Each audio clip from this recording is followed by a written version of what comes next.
les acquis d'apprentissage visés pour cette deuxième partie de cours sont l'analyse fréquentielle statistique d'une pluie afin d'être capable de calculer une intensité pluvieuse après avoir effectué le choix donc d'une période de retour et d'une durée intense. Alors, imaginons une zone d'étude où vous avez un pluviomètre ou bien une station météo qui dispose de 20 ans de données. 20 ans de données, vous allez pouvoir les diviser en 1600 événements pluvieux. Enfin, imaginons 1600 pour l'exemple. Alors, comment on divise en différents événements pluvieux? En fait, nous, on a une chronique en continu de mesure. Là-dedans, il y aura quand même beaucoup de zéros parce qu'il ne pleut pas tout le temps. Et l'idée, c'est d'utiliser ce qu'on appelle le temps de ressuyage, c'est-à-dire le temps nécessaire au réseau à partir du moment où il s'arrête de pleuvoir pour revenir à une réponse typique d'une journée de temps sec. Et donc on divise par rapport à ce temps de ressuyage, c'est-à-dire qu'il pleut, il s'arrête, il repleut. Si la durée d'interruption est inférieure au temps de ressuyage, on considérera que c'est un même événement pluvieux, et si cette durée d'interruption est plus grande, alors on se séparera, on dira que c'est deux événements pluvieux. Donc bref, imaginons que je traite ma chronique et je la divise en 1600 événements pluvieux. Je vais alors réaliser le travail qu'on a vu sur la première vidéo pour ces 1600 pluies. C'est-à-dire que je vais calculer une moyenne sur la durée intense considérée via une fenêtre glissante et à chaque fois je vais sélectionner le max. Donc pour la pluie, on retrouve les résultats qu'on a déjà vus précédemment, pour la pluie 2 aussi. Donc voilà, pluie 3 pareil, je prends une fenêtre glissante sur 6 minutes, je regarde le max, j'ai 32 mm/h par exemple. Et bien sûr, comme on l'a vu tout à l'heure, plus ma fenêtre d'observation est grande, plus ça décroît. Et donc voilà, je fais ce travail-là pour ma pluie 3, ma pluie 4, jusqu'à ma pluie 1600. Bien sûr, ici, je ne représente pas tout, donc je garde que les 12 premières. Dans un second temps, je vais classer chacune des colonnes, donc pour chaque durée intense, je vais les classer dans l'ordre décroissant. Donc vous voyez par exemple ici on avait un 104 qui est là, il passe en première position. Le 94 qu'on avait ici il passe en seconde position et ainsi de suite. Pareil pour 18, 92 était déjà en première position, 45 aussi. Par contre j'ai un deuxième 45 qui est remonté. Voilà. Donc au final, je classe donc chacune de mes colonnes dans l'ordre décroissant, c'est-à-dire qu'ici, il n'y a plus du tout de cohérence vis-à-vis de la pluie. C'est-à-dire que pour une même ligne, ici c'était la pluie, on voit le 104, pardon, le 104 c'était la pluie 8, ici on revient à la pluie 1, voilà, il n'y a plus de cohérence par rapport aux pluies. Maintenant on considère vraiment chaque colonne séparément pour chaque durée intense. Du coup, comme je les ai classées, maintenant je peux affecter un rang. Donc les plus grandes valeurs c'est le rang 1, les valeurs juste après c'est le rang 2 et ainsi de suite, jusqu'à 1600.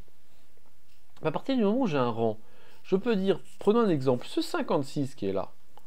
Donc il est atteint ou dépassé 4 fois sur la durée d'observation qui est 20 ans. Je vous rappelle qu'on avait 20 ans de données. Donc atteint ou dépassé 4 fois en 20 ans, c'est-à-dire que sa période de retour c'est 5 ans. Et pareil pour toutes les autres valeurs de cette ligne, mais pour d'autres durées intenses.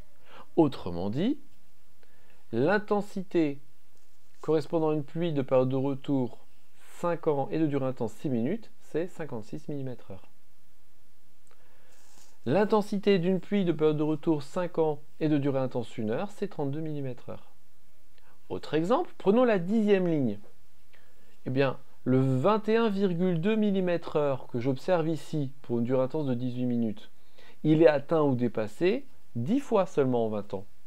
Donc sa période de retour est de 2 ans.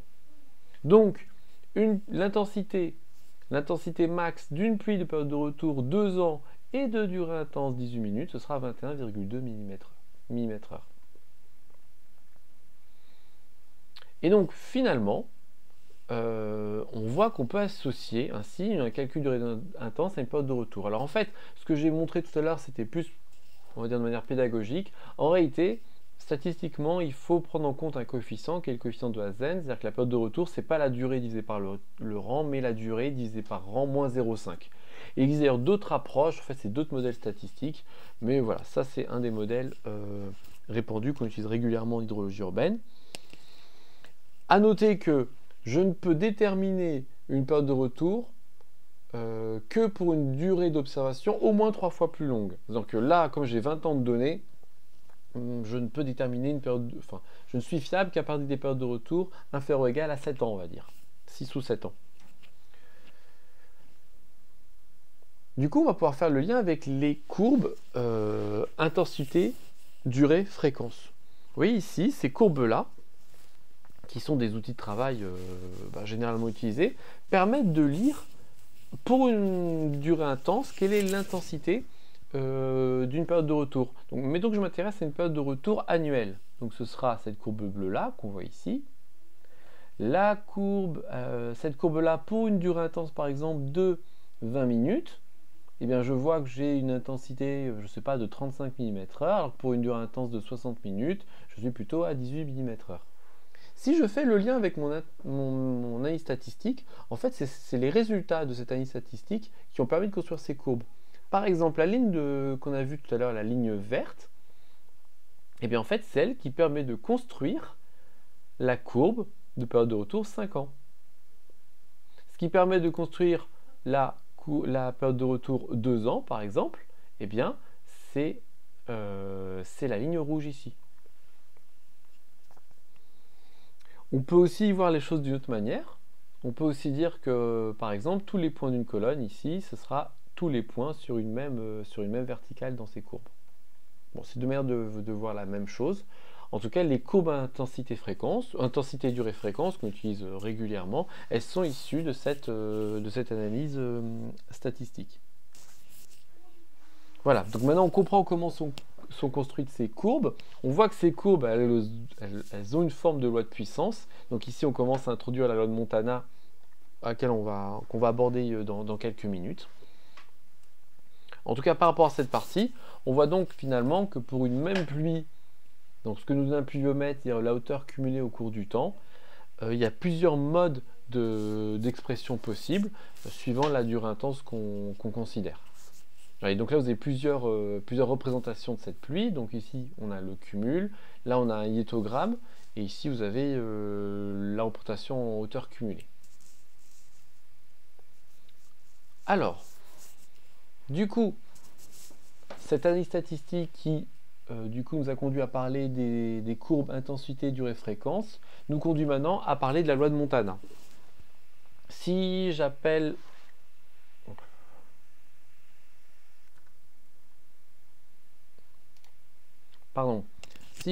I l'intensité de la pluie pour une durée intense T, si j'appelle H la quantité de pluie mesurée pour cet intervalle-là, eh bien la loi de Montana s'exprime de la manière suivante. H égale A fois T puissance 1 moins B.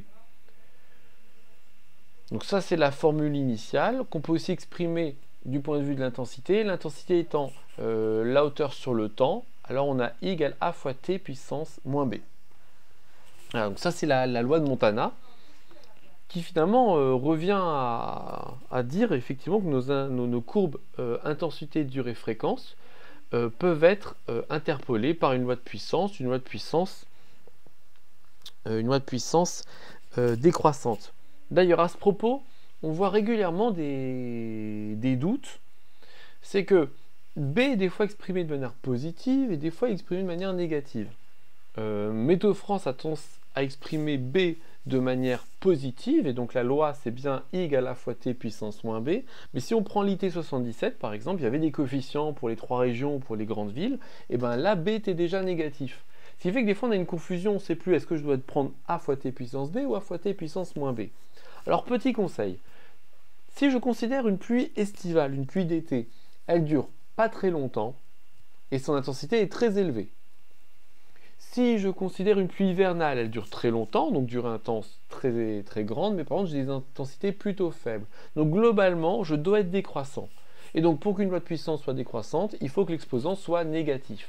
Donc voilà, si vous hésitez entre B et moins B suivant le signe du B qu'on vous donne, il faut juste se rappeler que T doit être élevé à la puissance de quelque chose de négatif pour que ce soit décroissant.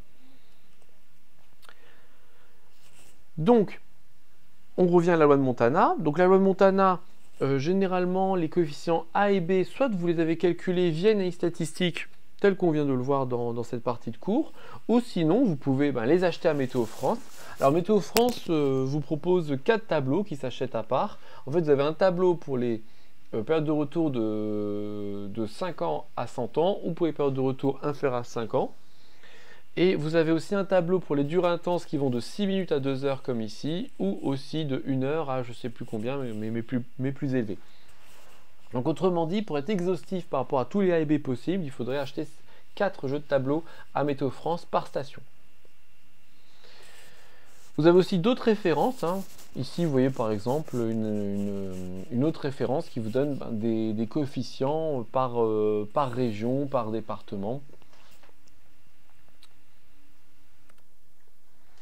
Dans tous les cas, il est vraiment important de travailler avec des coefficients locaux, car comme on peut le voir sur différentes représentations de la pluviométrie, notamment en France, il y a quand même des fortes disparités, et donc c'est quand même très important de travailler avec des données locales.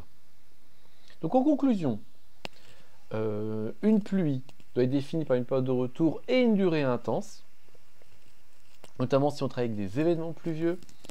Ce calcul-là se fait soit si on dispose de beaucoup de données en faisant une analyse statistique fréquentielle, comme l'a montré ce cours, ou bien en utilisant finalement cette analyse faite par Météo France à travers le calcul de coefficients de Montana locaux.